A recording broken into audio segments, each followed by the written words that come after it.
So thank you very much for your business. It was a pleasure meeting you all today. A couple of things. One is that this is the unedited version. It's unlisted, so YouTube has a listing service, so you can either click on list or unlist. So I don't want it to be seen by the general public, not least because it would be extremely boring for anyone that wasn't involved with it. But I don't have control over what YouTube do, but I can see if the number of people that see it. So, it should be fine, but I'm not YouTube. So if you can send the data logger, the updates from the data logger, and within the survey, I should show you how to do that. And if you can send that, not this weekend, but the following weekend, so 22nd, 23rd of March. If you don't do it, then please do it as soon as possible. I do everything in order and I wait for the data loggers to come through. So obviously it will delay it if you don't. It's better to send it earlier than later. The other thing is, then the final report will be, so I'm going to send a link with information with this report. That's in draft form, so I may change the wording, but it will be as an email attachment, and then within the details within the YouTube, which will be sent so that anyone can read it and understand it, or listen to it, should I say, and understand it. The details will contain links through to recommendations, but it's primarily in the video.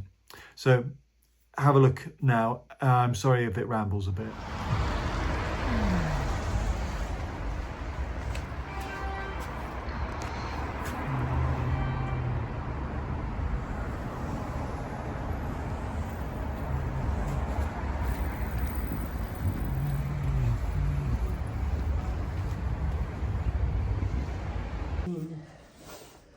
Ninety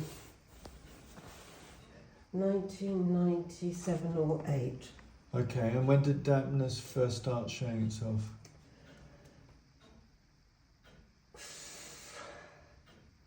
Well, not immediately. Okay. But I think I've sent you the reports of... Survey when you bought it? Or... Yes. Okay.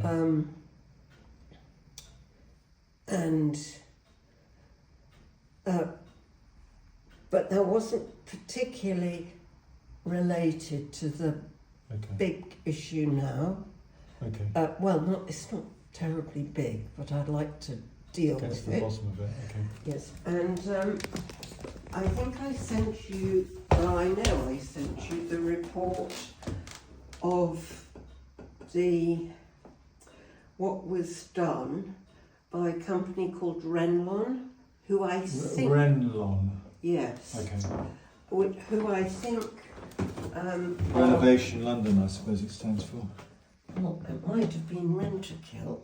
Oh, Rent-A-Kill is, yes. Yeah, I don't know. I got the... I think I sent...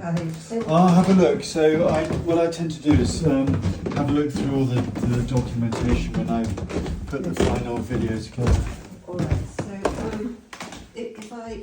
would you like something to drink? Maybe some water later on, but I'm fine for now. Lovely.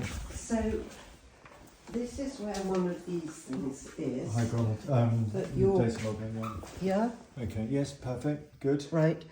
And this room, we don't, as far as I'm concerned, have a problem with damp. Okay. So this is your one and only kitchen, I guess? Yes. You don't have one upstairs, yes. Yeah, this is our kitchen. Yeah. The only thing that might possibly be a sign of damp are these. Yes, you've got a type of rot called Donchioporia espansa. But it's just an indication of dampness. It's a white rot. It's not it's all the way around here. It's very unusual. I don't know whether you quite appreciate the fact that it's unusual, but I don't see it very often. Oh, you mean somebody might be actually interested in Interested in your rot? Yes. It's the same sort of rot you see outdoors in trees, tree stumps, on the side of trees. It's a fungus. It's related to mushrooms. Donchioporia expansa. I'll show you. No, because we've got rot, which we've just had to have a cherry tree taken down. Well, I mean, it's common in nature anyway, so Okay. I wouldn't necessarily associate it. Right. Although, having said it, rot moves through spores, and so you'll have a Yes. higher concentration of and- spores. And we walk down there quite a lot. So you might have brought it with you. But anyway, you've got a solid floor here, haven't you? Yes.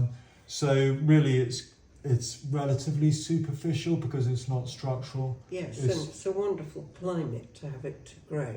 If you like, yes. Yeah, it's Oh, moist. well, in the UK, yes. Well, Yeah, no, but here in this house it's moist and damp.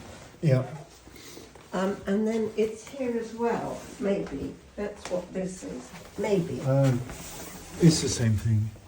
You've got mould as well. Yes.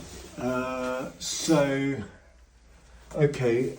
I mean, when it comes to rot, what you need to do is deal with the source of the moisture, Yes. and then the tree, the piece of timber Yeah. will normally dry out, and the Yes. rot will. The damage that's done will be there forevermore, but you can normally fill it with what's typically known as 2-pack filler. I'm not worried about that aspect of Oh, it. okay, you got something more interesting to show me. No, but I'm not. I mean, it's just there. Yeah. And it's- How long have you had it for?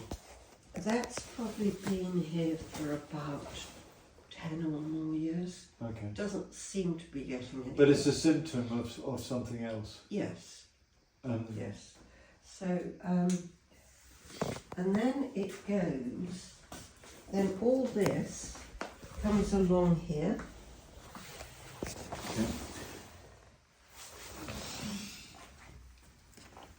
So that you have had rot. Actually, I'll tell you what I think you've had here. I think that is wood weevil that you've had here. It's the way it leaves. It's a type of woodworm, boring beetle. It's normally associated with cellar rot, which is a different type of rot, which is a brown rot. Anyway, again, that's a symptom. Right. Now, this is the room with another Data logger, okay. data logger. And the thing that was concerning me here is this. Okay. So, And that's been like that for about 18 months. so this is an overlay, presumably. It's like a Formica type overlay. Are you okay if I flip this open, because this is just the end of a piece of timber anyway? Well, the problem is if you take it off completely, It'd be hard to glue it back on again. yes, well, impossible, I think. Okay, well, I'm happy not to. There's nothing to be concerned per se. Again, it's a symptom. Yes. And this is basically laid on a solid floor. So there's dampness on the floor, and that's what and was that's what I concerning. wanted to get to the bottom of. Yeah, that's what Okay. was concerning me, because I thought this had got an unusual amount of bounce. Okay. So before it didn't bounce. Okay. So it's, but again, it's a symptom. Yes. Yeah. And So, and the things may of course be multifactorial. Now in here, I just thought you might just is like. this converted garage?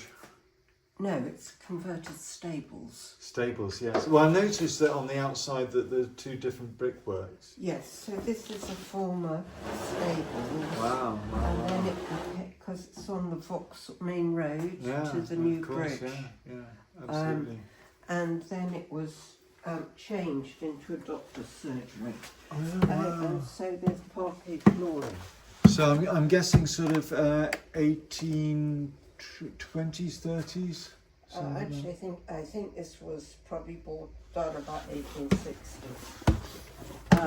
The house was built in the 1860s? No. Just the... Yeah, it was probably built at 40 or 50. Anyway, it was built before they had damp courses, absolutely. Yeah, no, I know. Right, so when we moved here, it was very... and it was jerry built. It was obviously jerry built. When we moved here, all this had got plasterboard on. Okay, yeah. And we were advised to take it off, which we did. And then there was this big crack coming all the way down here, and it actually stayed stable. But then one day somebody said they didn't like the fact that parts of the skin were falling on them right at the very top of the house. Anyway, it was regarded as being subsidence by the insurance company due to a leaking pipe. At the back of the house? Yes. Underground? Underground. Okay. They paid for it all. Yes. You know, we had scaffolding right the way up to the top. Yeah. Which is why I sent you all the things about drains. Yes. Because for the first time ever,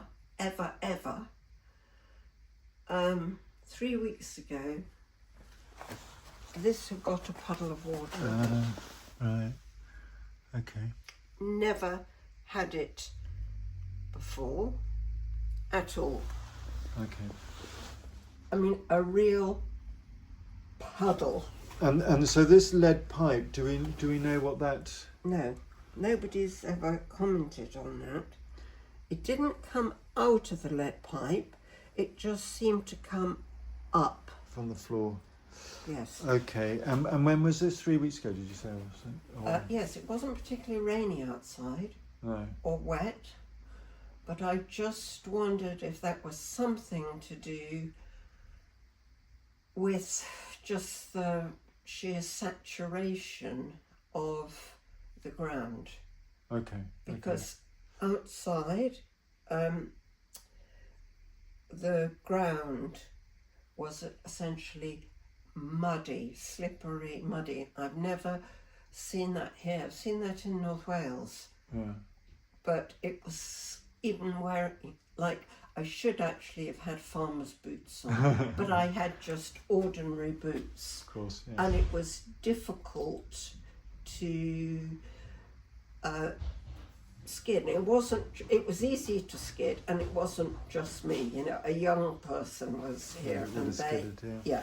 So I'm perplexed on that, and I think I've sent you the pictures of, I haven't sent you the picture of that, but I think I've sent you the way the drains run, because I wasn't sure if this was a feature. Sure. I mean, if I were to guess, I would say that it was part of the rainwater drainage system historically, but probably going back before this was converted and just not dealt with, just cut in. And so it'd be useful to work out if it's still connected in any way, shape or form to the outside and whether water can get in through it. So what happens at the back of there? That's obviously your garden. Yeah, we can look there and to the front over here. Yeah. Were there any other side? Because I can see the timbers come away here as well. So the timbers have come away there, but I'm not sure that that's anything to do with water coming in. I think that's more to do Wear and with tear, us isn't it? just walking Yeah. in and out with our bikes. Okay.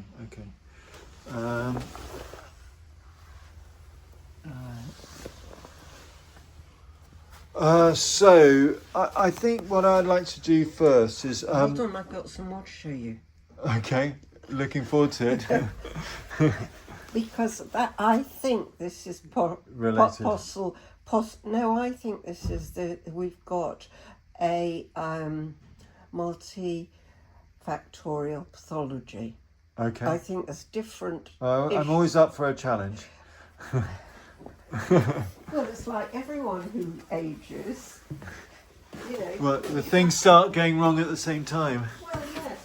More than one thing. And the general decrepitude starts to Show itself. show itself. So we go along here, and we've got this. Yeah, That's yeah. efflorescence. Is that what you call it? Calcium sulfate salts. Yeah. Is they're that what it's called? calcium sulfate? Yeah. Well, efflorescence is just really any salts that look white, but calcium sulfate is the old name for calcium sulfate. It's gypsum, and it's what's used in plaster. Right. And so I wasn't. So I had some thoughts on that. I thought, well, we've got modern. Is it called skim? Skim coat. Yeah. On old bricks, so nothing can. It's quite difficult to breathe. To breathe, yes. That was one of the yeah, thoughts yeah. I thought might be. Well, I'll have a better look at it and Right. understand. Now this is the glory. You were building up to this. Yes. Oh, and there's one of those here. I got myself. Oh, so you got through. Hiya. Yes. Hello, this is Lay. Hi. Nice to meet you. Yeah. And Lay helped me about setting all these Okay, up. good. We thought we had to send you a CSV ourselves, but apparently we weren't to touch that. Well, no. What I'll do is I'll calibrate them, and then I'll show you what to do. Yeah. And then get you to send me an update, not this weekend, but next weekend. Yeah. If you're here at the weekend, great. Or on Friday, if you're going to be away. Lane knows all about it because Okay. we've been discussing it. Well, I can show him at the same time. So can I, if you could just Yeah, have a if look I can have a all look around in here. because it's sort of. It's here as well. Right. So there's obviously a lot of mould and calcium sulfate salts. I'm not yet seeing signs of penetrating damp, but I imagine there's going to be some penetrating damp because we're under the porch. Under the stairs, presumably stairs up. And that is clear. An air but brick. I'm not sure. I mean, I've sort of. I can see on the outside, I think. Yeah, you should be able to see on the outside. Now, at one point, water came through there, but that was. Sometimes goes in. Yes, it was because there was a hole in the porch floor. Yeah. Okay. And that was caused by a downpipe coming. So you see, you can't change or touch anything here unless you've got planning permission. Of course, yeah. And this is Lambeth, and it's very, very tough getting it. Now, all down here. So lots of condensation and mould affecting that area. Okay, right, so what I'd like to do at this stage is to get the data loggers and to start to calibrate them, so I'll do that now. Well, you can't do anything at the moment until you've sorted out this problem. Okay, so it's still something that you wish to do, the conversion. I don't know, I think your mind's changed, don't you? So this is a thermal imaging camera. Yes, what colour? Blue is cold. Blue is cold. When it says cold, what's the calibration for the cold? 1.5 degrees centigrade here. That is mighty cold. I'm glad you persuaded me to keep my coat on. Okay, well, that's not unusual. That it's 1 degree centigrade here. Yes. I think you've got excess vapor, which is causing a lot of these issues here. And where's the vapour coming from? Probably the kitchen. Okay, well, that's... Even if it may not be hot. So this is a drying rack, is it? No, we don't use it anymore. For towels or for little... No, that's the... It's just historic, is it? lady's been here this morning. Oh, I see. That was me. We actually have got a dehumidifier, Good. which I moved because you didn't want it. Okay, it's good to know what. You see the temperature of if we look at an internal wall here, the temperature is 14 degrees centigrade, Yeah. but that was 2 degrees centigrade Yes. there. And so if the humidity in this room was at 50%, for instance, roughly every 1 degree centigrade drop in temperature increases relative humidity by 5%. So if it's 50% relative humidity here, and there's a 10 degree difference, then that's 100% relative humidity in the cellar area, Yeah. which means that you would get condensation. If you open the doors from this room to that room, you would get vapour diffusing through. We don't, but I understand what The you're concept, saying. the principle. No, Yeah. and so therefore, what we should do is have the dehumidifier on in there all the time. Well, so I will at the end. I'll go through recommendations. What I like to do is leave people with 3 things to do Yeah. initially, and then we just see how that improves on the Okay. data loggers. But the fundamental thing that you're looking for on the data loggers is the dew point, Yes. and and the dew point is a measure of the amount of vapor in air. It's Yeah. also the temperature where condensation takes place at, and you want to keep the dew point below the outside temperature. I'll show it when we look on the Below data the loggers, outside temperature. because if you're not keeping the internal dew point below the outside temperature, you have a risk of condensation and mold, because there'll be somewhere in the house that gets so cold that it matches the outside temperature, and in your case it's the cellar area, and even though you very rarely go in there, occasionally will do. Yes. And anyway, what I say about those cellars is that they're always a difficulty, they're always a problem. Really the only, so there's a risk of penetrating damp, because you've got the steps up, and I'll have a look there. And then you get a lot of heat loss, and even though there's ventilation there, there's very little insulation or heating. Yes. And insulation is a simple solution. I'll give you some tips and tricks, and you can take a pragmatic view, and if it's something that doesn't bother you, then you don't need to worry about it. But if it bothers you, then insulation is a really inexpensive way to solve the problem. I mean, obviously you need to get a builder in to install it. I don't suppose you'd be doing it yourself, or. No, but sorry for asking, because you know about all this. I can't imagine how one would insulate in there. Well, I've got a couple of products here, but there are different ways of insulating. I mean, insulation is not the primary solution. Yes. It's a secondary solution. Yes. Primary solution is to deal with the internal vapor to start with, and Yes. the data loggers will help us understand it. Right. But I'll put it onto the other to sell you insulation. But I'm just showing you what Right. I use. This is called Space Therm, and it's got like an insulation material there that feels a little bit like No, I can see that. a Yeah. felt. Yeah. And it's relatively expensive, but it's quite good. And this is vapor permeable, so it allows a wall to breathe. There's an impermeable version which would work quite well here, which is much cheaper, but I don't have any on me, called Celotex, or PIR is the official name for it, but the brand names are Celotex and Kingspan. And when you send some information, Yeah. you will put those names, or aren't you allowed to do that? No, I can do, but you'll have a recording, so you just go through it. You can note it down afterwards. But if I remember to write it down, I will do. But I don't necessarily remember all the details of everything.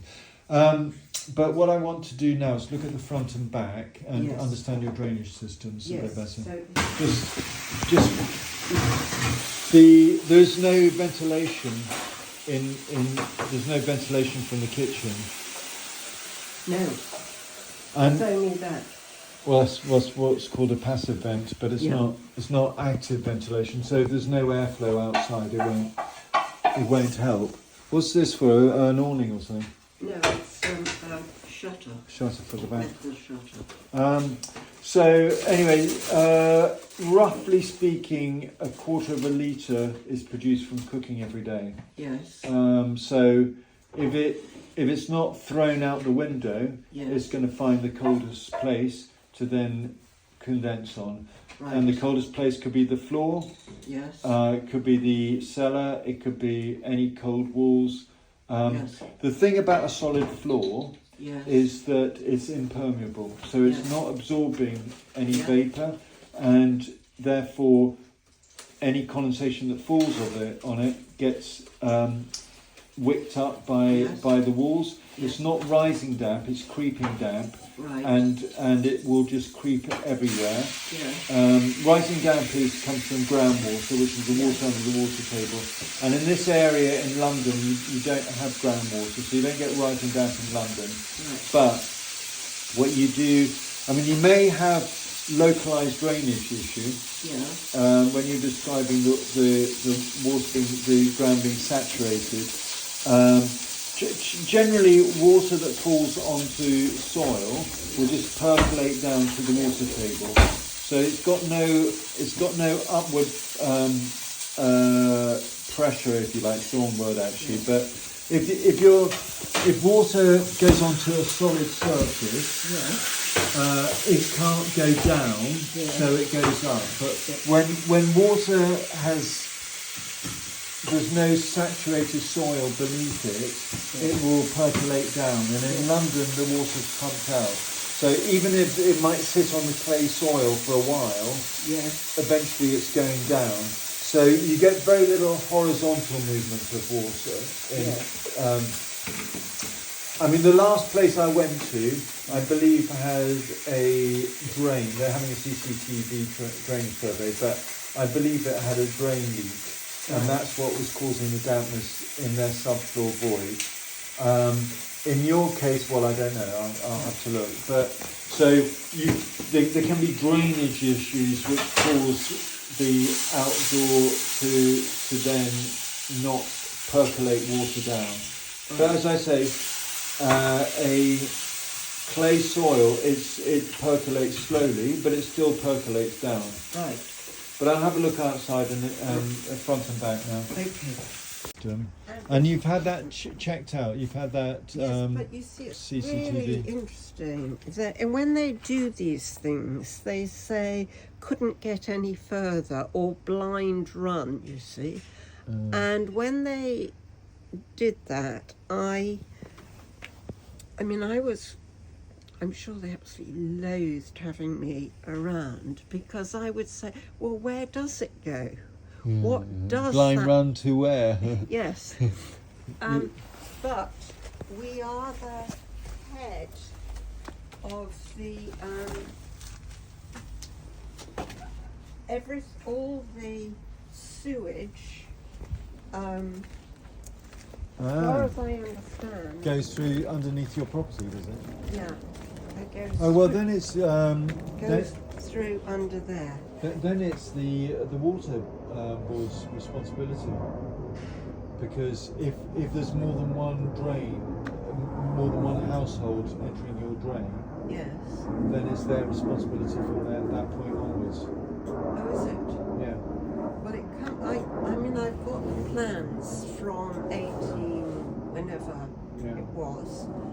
Now, when they came here, and they came and then they patched it. They said, oh, we've done this and we fixed this. And I wasn't sure they had done. So I have, when I knew you were coming, I have written and asked them to confirm exactly what was done. Do you remember the company? CET? CET. But I've got it all up. I've got it all the details. I've got it all upstairs. So this was all mushy to the foot when you were. No, where what was mushy was actually much further down.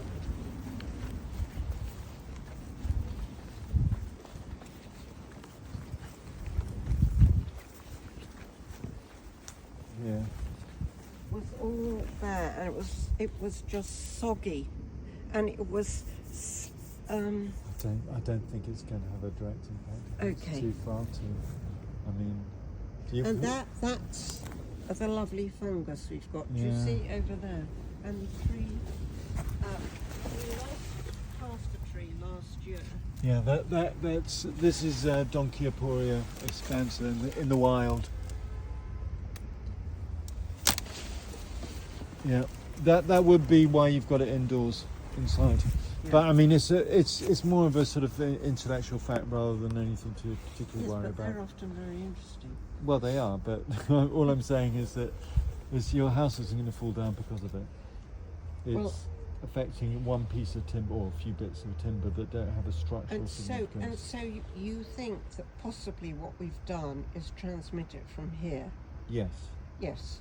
But the simple solution, there's the two simple solutions. One is to cut it out and have it filled.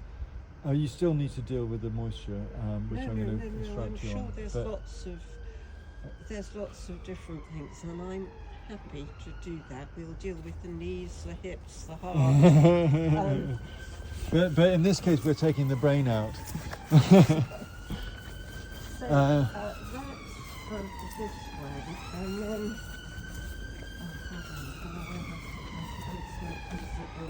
You've got some interesting. Now I'm not sure about that, but it looks a bit like hygroscopic salts there, where you get this darkening of the brickwork.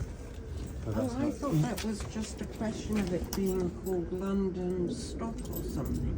Well, so what you get is, so particularly around stables and chimney breasts, you get calcium nitrate salts that cause deliquescence, is a form of condensation, but at normal levels of relative humidity.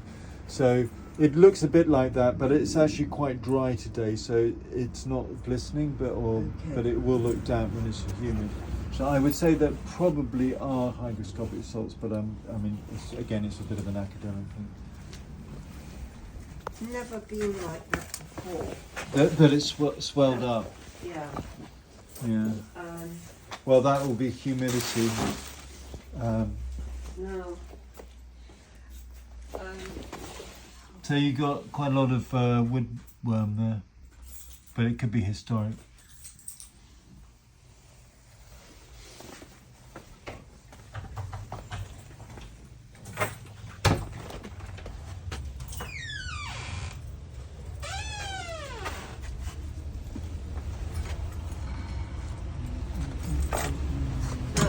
There's all this. Yes, I think that's. So I was looking at this actually before I came in. So what you have here is calcium sulfate salts that have crystallized behind paintwork, and I think it's been painted over rather than dealt with. So really, what you should do is wire brush it back to as much to brick as possible. It's render. So. Assuming it isn't a lime, if it's lime, it's better to keep it breathable, but it probably isn't. No, it's not. In which case, I would just go back to render as much as possible, and then paint it with an impermeable paint. With an impermeable paint like Zinza. So basically, the general rule is if you've got a cement-based product that's impermeable. Yes. You want to render. You want to keep the paint as impermeable as possible. Right. Because you're impermeable on impermeable. Yeah. So yeah, I just take it. But I mean, it's superficial. It's not Right. something that's particularly causing. But what can happen is you can get dampness. These cause micro cracking, and you get dampness in there. But I doubt it's getting all the way through. What might happen is that you could get a crack in the render, and it's invisible, and you could get water going in through the crack. But if you did, then you would see a brown stain on the inside, and I don't see Right. that. So, but what can happen is that the dampness causes heat loss, which can increase the risk of condensation and mold. You're definitely getting mold around there. And what about this? This in that corner there. You see that? Is that what's that? What are we looking at?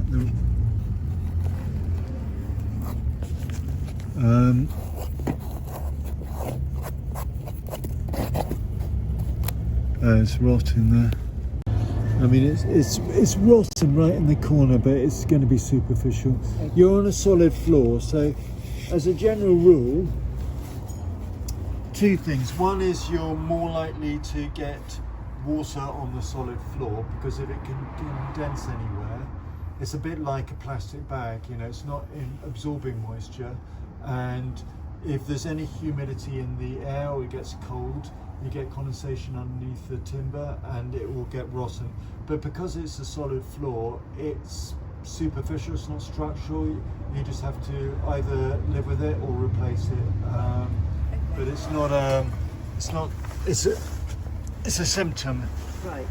It's a feature of an old property. Right. Okay. But yeah. Now, then what? Like dealing with moss and everything. It's the gaps and cracks, but it looks okay. But I mean, ideally, you have a little fillet of cement, Yeah. just in case a crack appears. Yeah. I mean, I don't think that is a crack, Yeah. but if you have a fillet of cement, it's less likely to get one because it sheds water from the wall, and you get gaps around there, and likewise it's better to have fillets of cement and to fill the gaps in the render there. I mean, water can find its way through anything, but almost. Right. But I don't see, and obviously this as well, but I don't see major brown stain in the cellar area. So, What I'm seeing is mold and then obviously this as well. So it's the same concept. You can see the white Yeah. salts there. That's calcium Yeah. sulfate. And it's blistering through there. now, if you just look here, what about? I think the gap, that's just because it was built up onto the original, but you know, they could have done a better job, but that's historic. I wouldn't worry too much about it. And here, to carry the water down. Oh, so it And overflows, does it? overflows. So I have to get onto the roof and, clear it. Okay. Well, I get a bigger pipe. I mean, that's a simple solution. They won't. No. You can put a second one in, maybe. No. I don't think they would ever notice that. I mean, I have to get manual. So can I get down here? Yeah, just hold on. I've got it. I'm holding on. So this is all the same issue. You've got there's metal beading down Yeah. here, and the water's obviously getting in, cracking, and likewise all the way. I mean, and there, and here as well.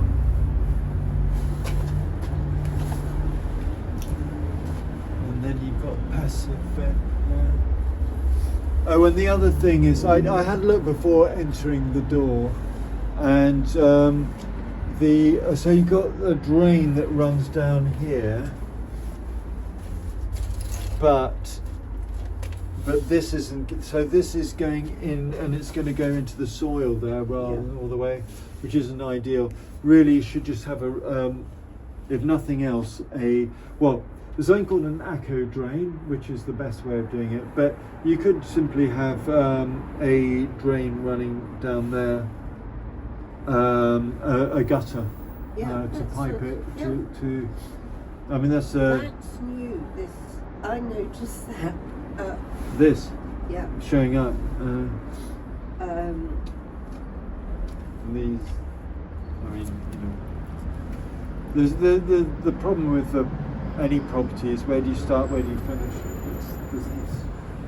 There is a lot to be done if you want to do it perfectly, but I don't think these are things that are making much difference to your inside. I think they're more superficial. I think there are bigger issues on the inside, which I'll detail shortly.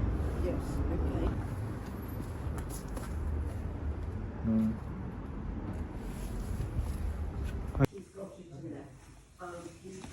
So here's the donkey Aporia.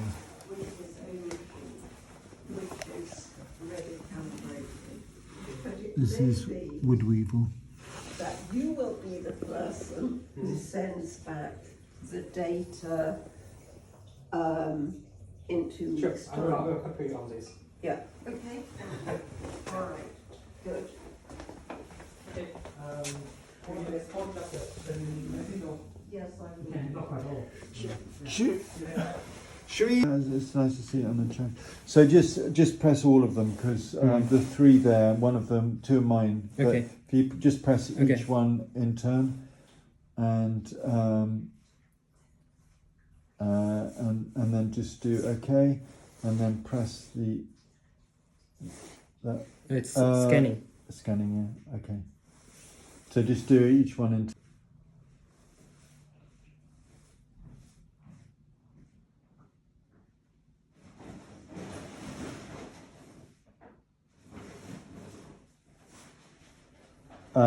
With mine, you can see the numbers, and it's 59 something, which could be that 60 there. I'll just try again in case it was. There you go. So maybe that's the 60.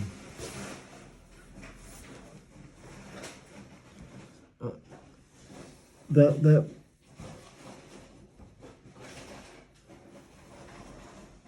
Yeah, 50. So that's the one that we need to bring these to, just because they're all in the same. That must be another one in my bag. Okay. So we can ignore that.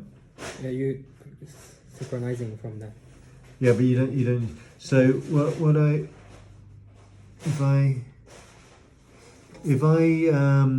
what I need to do is calibrate these. So if I go into each one, and that's the calibration. And I'm going to bring it down to 60 by doing minus.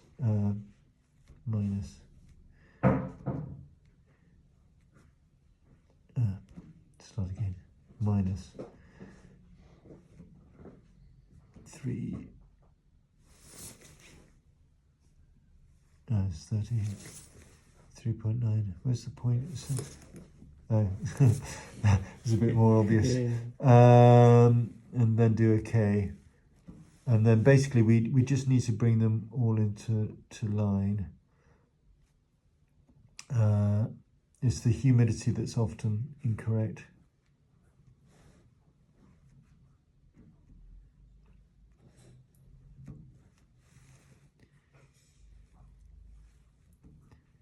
And that we can get rid of that by binning it.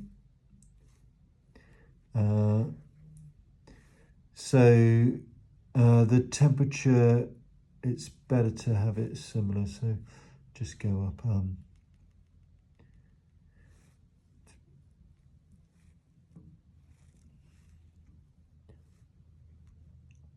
And the idea is the dew point is really important.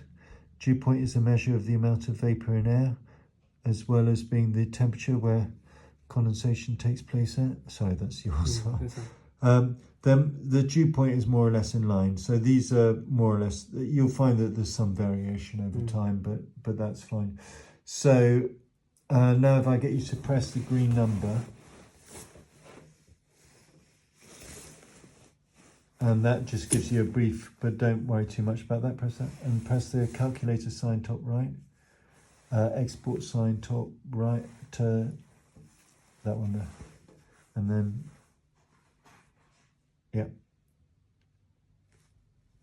and then use any Send, Outlook or whichever you want, and then send it to myself, simon@dampsurveys.com. Shall I do it? But you're going to have to remember it though. Okay. I've filmed it so you can just look at it again. I will have that. What's the at? The at sign. Oh, that one.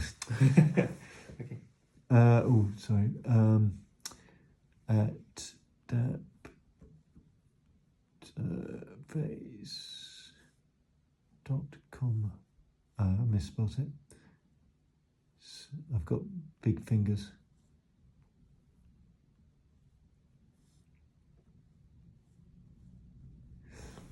And then return on it, and then send it. Mm-hmm. Do you want to have a subject then? No, don't worry about it. So I put it on film, so if you can you can look at it and you can reproduce it in for all three of them in oh, actually you are missing one because there are three, aren't there? And we've only got 4 data loggers. If we go back on that, if we go back Go back to where? Like 1, 2, 3. Oh no, you got 3. So you got 4. You got 4 there. One's mine. Yeah. 1, 2, 3. No, you haven't. It's missing one. One is. There you go. Oh, missing 2. Oh no, because one of them is the one that we've taken off. That's mine. I think this one is the proper one. Yeah. But there's. Number. Why it's beeping? Because it just got found. This one's yours. So that one's that one we can definitely get rid of. Okay, so We can ever do that again. no, that's fine. Send all the accessory. So Jane, you'll like this, but you don't have a leak on your mains water because you've reached equilibrium. What I do need to do is just double check that it isn't giving me a false negative by opening a tap up somewhere else. Yes. So there's a tap here. Yeah. Is that below it? It probably isn't below it. I wonder whether there's a...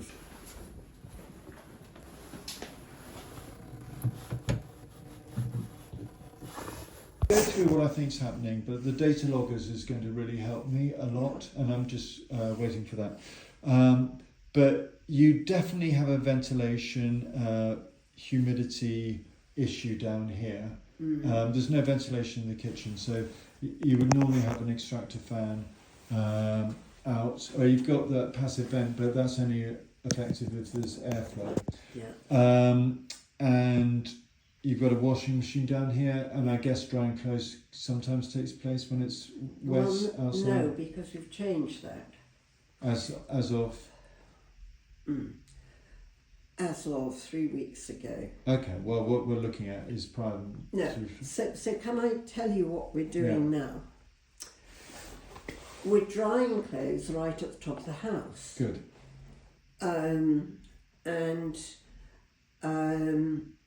So yesterday, I did a wash, and then we normally, he also, if somebody hasn't got a full load, you send a WhatsApp round saying, has anyone got anything to go in? So, and then I put the dehumidifier on dry. Yeah, okay, that's good. That's good. Okay. Can I ask you on that?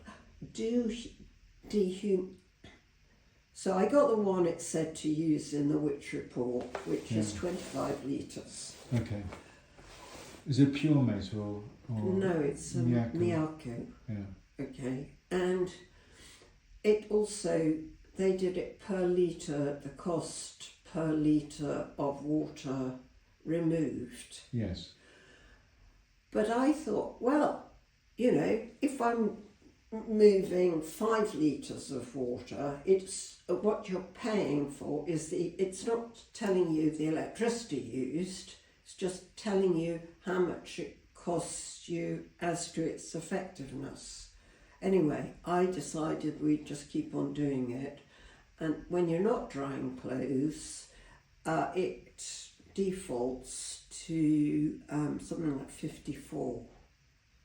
Relative humidity. Yes. Okay. Well, I'll give you a couple of things, and I also actually think you should run a dehumidifier downstairs. Right. Unless you're going to put an extractor fan in. But even I would say run a dehumidifier downstairs, because you clearly have got a ventilation issue, because I can see mould, and mould tells me that you've got excess vapour. Yeah. You have signs of water from condensation. Yeah. It could be made worse by penetrating damp, and you've definitely got areas where the water can penetrate through the paint and render on the outside that we saw. But a dehumidifier is very good from an energy efficiency perspective for lots of different reasons. But one is that all the energy that goes into a dehumidifier comes out as heat. Yes. But you get a 50% bonus as you're going from vapor phase to liquid phase. It releases heat in the reverse of evaporation, causes heat loss. So if you press the nozzle down on an aerosol, it gets cold because it's going from liquid to vapor. Enthalpy. So the reverse is true. When you go from vapor to liquid, you're reducing the molecules that can bounce around, and it releases energy, conservation of energy. So you get a 50% bonus plus a cold, humid property feels colder than cold, dry property. So if you reduce the vapor in the air, you will feel warmer, and or you can reduce your energy consumption. And then the third one that's important is that if you get condensation in external walls, you get heat loss. Yes. And that is a poor insulator, and then you're going to lose more energy to the walls. So for every reason, it's good to run a dehumidifier. Right. And I think it's important to run one even when you're not around, when the property is vacant. Yeah. And what we do with ours is we site it by or you can put it on over there on the sink, and just have it draining into the sink. Yes, this has got a special pipe. Well, they normally come with them. Then you normally have a tank and or drain option. So I definitely recommend that. So it's good when you're drying clothes, but vapor moves through diffusion like smoke, but it also moves upwards. H2O is lighter than O2 because you've got two H's and one O as opposed to two O's. And just like clouds move upwards, so vapor will diffuse upwards. So drying clothes upstairs is great. It should have minimal impact on lower down. I always say that one floor you'll get some impact because it's cumulative, but 2 floors is less likely. And in an old building like this where your windows are mainly single glaze, you'll find that you'll get sort of gaps and cracks and a bit of natural ventilation that you wouldn't get with a double glazed window. Typically double glazed windows, you'll get a lot less natural ventilation through, because one of the things they're doing is stopping the draft proofing. Okay, so just let me ask you that other thing there. So at the front of the house, we were looking at the secondary glazing. Yeah. So at the front here, the secondary glazing. You get mould in behind because it gets trapped in. Yes, but I don't think I have got mould there. Well, it's marginal, but you have got mould. Well, I mean, unless that's... I mean, it's difficult to tell the difference between soot and mould, but it may not be, but it looks... I would say is more likely to be mould. Okay. But that's more of an academic thing. No, but the interesting thing is, in Lay's room, which is the big room up at the top, he does get condensation. Do you want me to have a quick Well, look? I think He's up there. it's because there's a crack there in. You see, we don't. Has he got get- double glazed windows, or is it Yes, secondary? all the ones. Oh no, he's got secondary glazed. He's So got the this. and there's a crack. Well, it'll be a marginal difference. Okay. It will be. I mean, there are 4 sources of vapour, and you'll be familiar with all of them. But roughly a quarter of a litre from cooking per person Yes. per day, half a litre from washing clothes per person Yes. per day, half a litre per shower. Yeah. I mean, the length of time and temperature of the shower and ventilation, that's all important. And then 3/4 of a litre from respiration. Yes. And if people work from home, during COVID, the amount of mould and condensation went up dramatically. Yes. But not much you can do about respiration. Go through what I think is happening, but the data loggers is going to really help me a lot, and I'm just waiting for that. But you definitely have a ventilation, humidity issue down here. There's no ventilation in the kitchen, so you would normally have an extractor fan out. Or you've got that passive vent, but that's only effective if there's airflow. Yeah. And you've got a washing machine down here, and I guess drying clothes sometimes takes place when it's wet outside. No, because we've changed that. As of.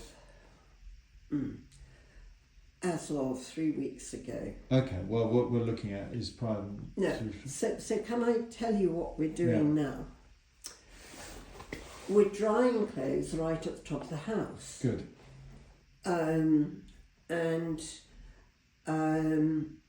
So yesterday, I did a wash, and then we put. And we normally, he also, if somebody hasn't got a full load, you send a WhatsApp round saying, has anyone got anything to go in? And then I put the dehumidifier on dry. Yeah, okay, that's good. That's good. Okay. Can I ask you on that? So I got the one it said to use in the Witch report, which is 25 litres. Okay. Is it pure mate or No, it's Miyako. Yeah. Okay. And it also, they did it per litre, the cost per litre of water removed. Yes. But I thought, well, if I'm moving 5 litres of water, it's what you're paying for is it's not telling you the electricity used, it's just telling you how much it costs you as to its effectiveness.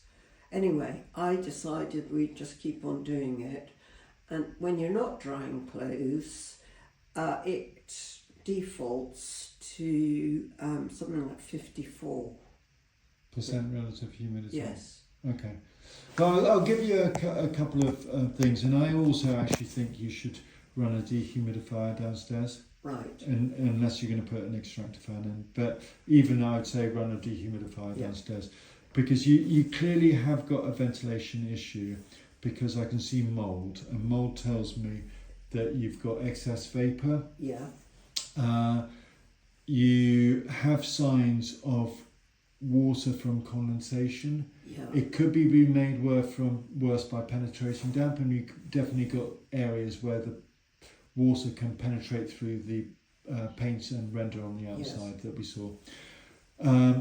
But a dehumidifier is very good from an energy efficiency perspective for lots of different reasons. But one is that all the energy that goes into a dehumidifier comes out as heat. Yes. But you get a 50% bonus as you're going from vapor phase to liquid phase. It releases heat in the reverse of evaporation, causes heat loss. So if you press the nozzle down on an aerosol, it gets cold because it's going from liquid to vapor. enthalpy.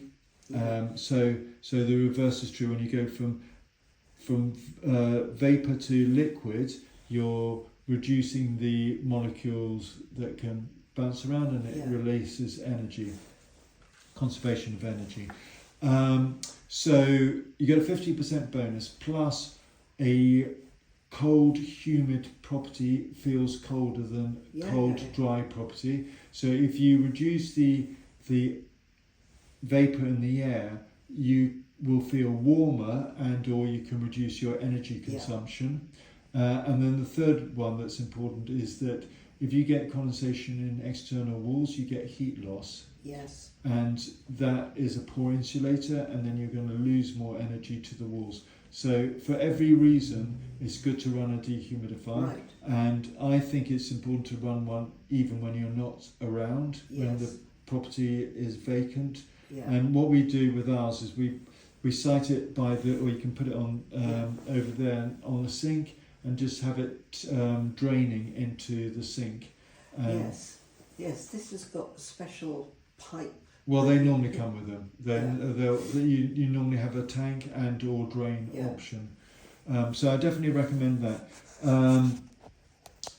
So it's good when you're drying clothes, but vapor moves through diffusion like smoke, but it also moves upwards. H2O is lighter than O2 because you've got two H's and one O as opposed to two O's. And just like clouds move upwards, so vapor will diffuse upwards. So drying clothes upstairs is great. It should have minimal impact on lower down. I always say that one floor you'll get some impact because it's cumulative, but two floors is less likely. And in an old building like this where your windows are mainly single glaze, you'll find that you'll get sort of gaps and cracks and a bit of natural ventilation that you wouldn't get with a double glazed window. Typically double glazed windows, you'll get a lot less natural ventilation through, because one of the things they're doing is stopping the draft proofing. Okay, so just let me ask you that other thing there. So at the front of the house, we were looking at the secondary glazing. Yeah. So at the front here, the secondary glazing. You get mould in behind because it gets trapped in. Yes, but I don't think I have got mould there. Well, it's marginal, but you have got mould. Well, I mean, unless that's, I mean, it's difficult to tell the difference between soot and mould, but it may not be, but it looks, I would say is more likely to be mould, but that's more of an academic thing. No, but the interesting thing is, in Lay's room, which is the big room up at the top, he does get condensation. Do you want me to have a quick look? Well, I think he's up there. it's because there's a crack there in. You see, we don't. Has he got double glazed windows, or yes, is it secondary? all the ones. Oh no, he's got a secondary glazed. He's so got this. And there's a crack. Well, it'll be a marginal difference. Okay. It will be. I mean, there are four sources of vapour, and you'll be familiar with all of them. But roughly a quarter of a litre from cooking per person per day, half a litre from washing clothes per person per day, half a litre per shower. Yeah. I mean, the length of time and temperature of the shower and ventilation, that's all important. And then 3/4 of a litre from respiration. Yes. And if people work from home, and during COVID, the amount of mould and condensation went up dramatically. Yes. But not much you can do about respiration. Colder than outside? Even though you're getting some extra thermal benefit from secondary glazing, you get a lot of heat loss, and single glazed windows act like dehumidifiers. They take the vapour out of the air. I mean, there are a few things. So they take the water out of the air and it condenses onto the window? Yes. Okay, so that's what I thought. No. That's what I thought. So then I go around with a cloth And I also say, well, after you've been in the bathroom, it seems very counterintuitive to most people, lift the window up. Lift the window up and close the door. Yeah, and close So the you door. want the vapour go that Yeah, way. but If you think of it like smoking, if somebody was smoking in the bathroom with the door open and the window closed, you would smell it Yeah. throughout the property. so, and I think that's actually quite a hard concept for people to. That's why I use the smoking analogy, because Yes. people get it. Yeah, no, well, that's very helpful, because that's what I do, you know. I say, you don't have to admit it whole, just let's get it out. Right, okay, that's great. I mean, so modern day living is very different to our forefathers Yes. in many, many different ways. One of them is drying clothes internally. People just never used to dry clothes Yes. internally. Secondly, is nice, long, hot showers that produce lots of vapour compared to a bath. You know, in the old days, they'd have a bath once a week, Yes. starting with the dad, moving through Yeah, the no, generations. no, I think they think I'm appalling. Central heating is also one of the big changes. Yeah. That means that in the old days you had fires. These places were built with fires in mind, Yes. and it creates airflow. And Right. and we all now block our drafts up and reduce the Right. airflow. But I think one key thing to this is data logger. I can't show you at the moment on it, but there's something called the dew point that comes from it. Yes. The dew point is a measure of the amount of vapour in air. And if you monitor the dew point and always keep the dew point below the external temperature, you won't Yes. have condensation and mould. Okay. And the reason why that is, you'll understand it better than most people. The reason why that is because dew point is also a measure of the temperature that condensation forms at. Right. If it's raining is condensation. So the dew point outside when it's raining is the outside temperature. Yes. So in most places, somewhere will get down to the temperature of the outside Yes. because of either insulation, poor airflow, cold water pipe, ducting in, out. You know, there are lots of different reasons, but it very rarely goes below the outside temperature in winter, but it will go down to the outside temperature, and so long as you're bringing the internal dew point to that level, you won't get condensation, and you're almost unlikely to get mould. I mean, mould will grow, but the thing about mould is that it needs long periods of high humidity, and if you're bringing the internal dew point to the outside temperature, the risk of mould is virtually vanishes. Right. So, should I put the heating on more? It's not to do with heating. No, so it's not, right, because Heating has surely it would, having it hotter with no increased ventilation will just cause the problem to be worse. It'll move it to the next coldest wall. Yes. So there are basically 5 things that you need to think about. So the most important is keeping the internal vapour down by using dehumidifier or using ventilation and or dehumidifier. Yes. And if you think that all they've got on the International Space Station is a dehumidifier because they can't blow the air out, yes, then you know, if you got that concept, then that makes it easier to understand. So there's ventilation, dehumidification, heat, insulation, and airflow, and also there are other smaller things like surface, breathability, and so on. But if you just have to work out what's right for you within that equation. Okay. But heat itself, no single one of those will work. Insulation, if you have perfect insulation, but you have lots of vapor, Yes. you're going to trap the humid air by things like curtains and so on, and the insulation won't be effective because the vapor will get in behind the curtain, and then the temperature of the wall there will drop down, and you'll get mould in behind the curtain. So Right. so insulation by itself doesn't work. Heat by itself doesn't work because there's always somewhere, including the cold water pipe, which Yeah. your heat isn't going to Yes. change. Airflow is important, so getting in air behind objects and behind curtains and cupboards.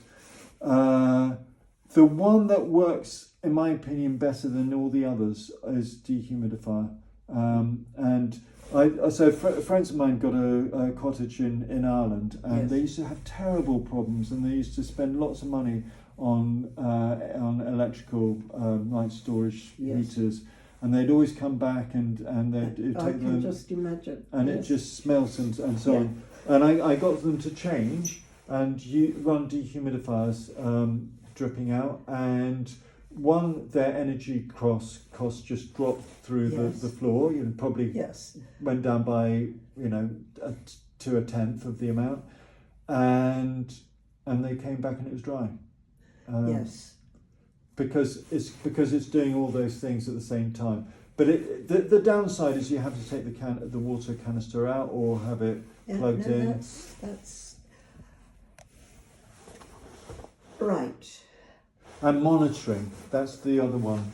Using the data loggers to monitor. Yes. I haven't got one with me, but I do have a monitor. They're not particularly expensive. Where you got the dew point meter. So with this, you can't see the dew point. Yes. I can show you're a But- mathematical but- person. No, I'm not. But actually, I'm not. No, because I went into medicine quite late. Oh, did you? Yes. But I'll show you something that even somebody who's not particularly mathematical can get. There's a very simple equation. It's an approximation. For every 1 degree centigrade drop in temperature, you have to increase the relative humidity by 5%. Oh no, I read that. Yes. So if that's 10 degrees centigrade, that's if that's 2 degrees centigrade on that wall, which I think Yes. it was, that's 10 degrees centigrade less. So you have to multiply by 5. That's 50. So you're already over the 100%, Yes. which you can't get to. So you're getting condensation if you get the vapor from this room going onto that cold external wall. Right. Immediate things I need to probably do is get Thames Water Yes. to come and For 2 reasons. The drain and the water by the water meter. when you say the drain. So you're using the same drain, Yes. drains. Oh yes. Yeah. and that drain almost certainly runs through the... Have you got the details of the drain? Yeah. They're up.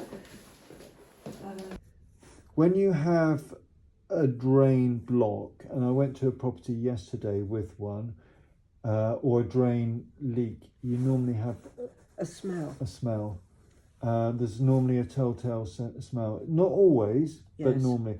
But so you could theoretically have a fatberg Yes. or similar in your neighbour's drain that's backing up, but Yes. you can normally Yeah. know, and it normally gets worse rather than recedes.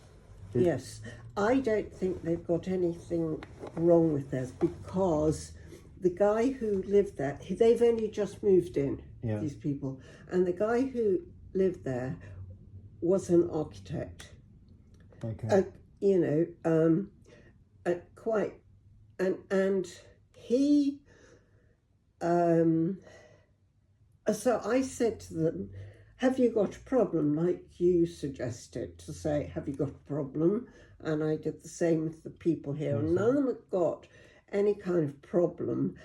And Ian, the guy who lived there, was, he knew every inch of His property. his property, because we bought up, because these places were, there was a developer and he went broke. Oh, right. And I mean, who else would live on Camberwell New Road? You had to be crazy. But I had 3 children. I was a GP and I did not have time to wander them around the park all the time. So you put them out on the street instead. So I said, right, we've got a back garden. Oh yeah, nice big. No problem. Yeah. And so they had loads of Freedom. space and freedom, and I didn't have to be thinking, mind you, God, who's going to, do something awful to Oh, them. they're lovely big houses. I mean, And it's so, enormous. and so Ian was able to have a great load of vision about what he wanted to do. Your architect, Yes. neighbour. And we didn't have any money to do Okay. that kind of thing. Yeah.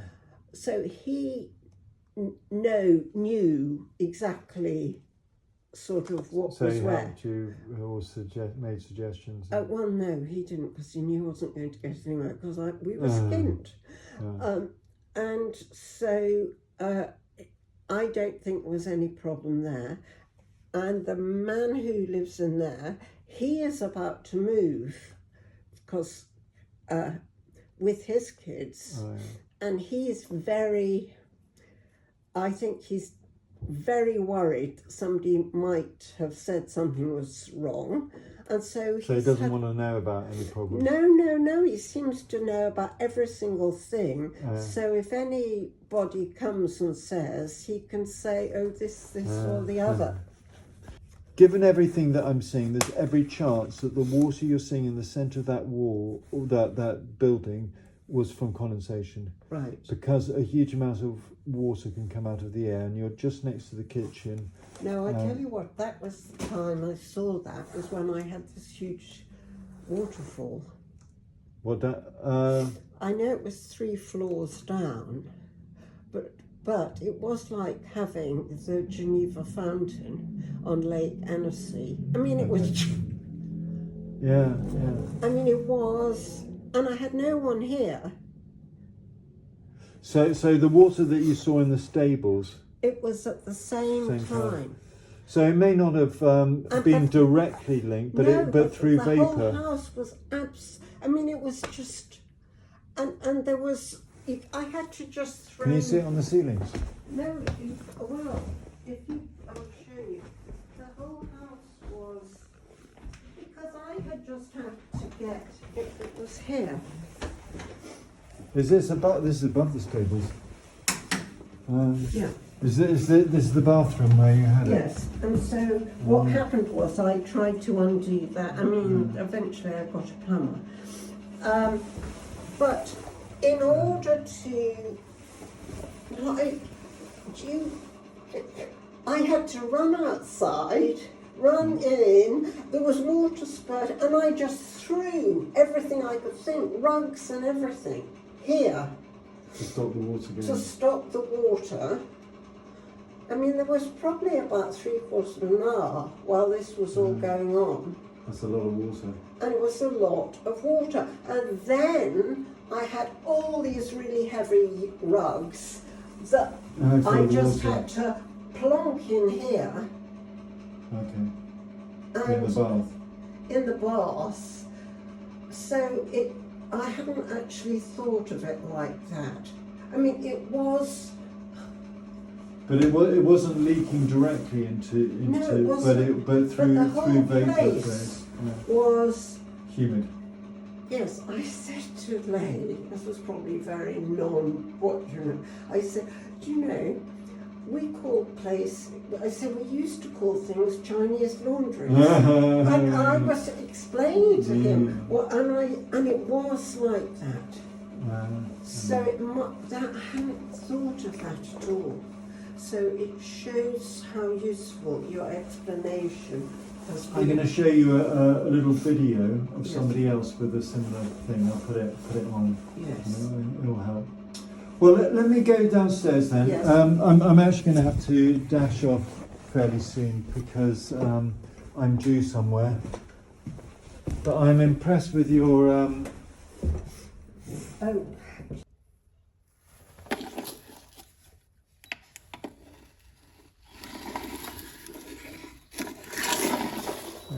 I'll put it onto there.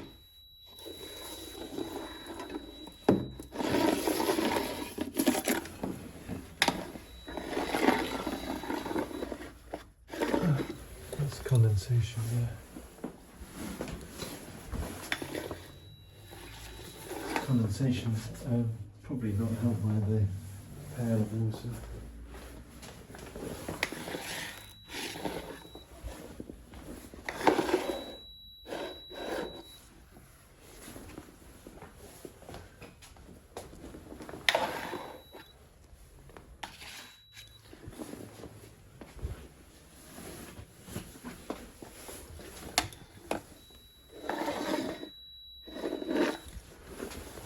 This is very cold down here.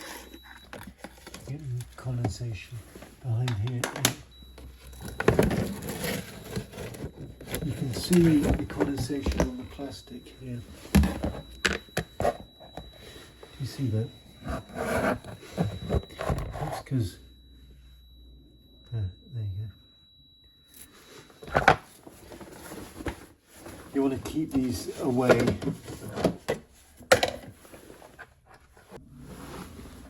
So there's lots of calcium sulfate salts and mould there, but I'm not seeing signs of penetrating damp. But you have a risk. If you did have it, you would expect to see a brown stain, which I don't see. So I don't think it's coming the whole way through, but it can just partial ingress that causes heat loss. So it's actually not far. It's about so halfway is about here. So I suppose the drainage system looks like it starts around here, but it could be that it's the drainage, but it would normally get worse, not better. So that's why I think condensation. And of course, you're going to get a lot of heat loss from the metal pipe there, but it doesn't look like it's ongoing.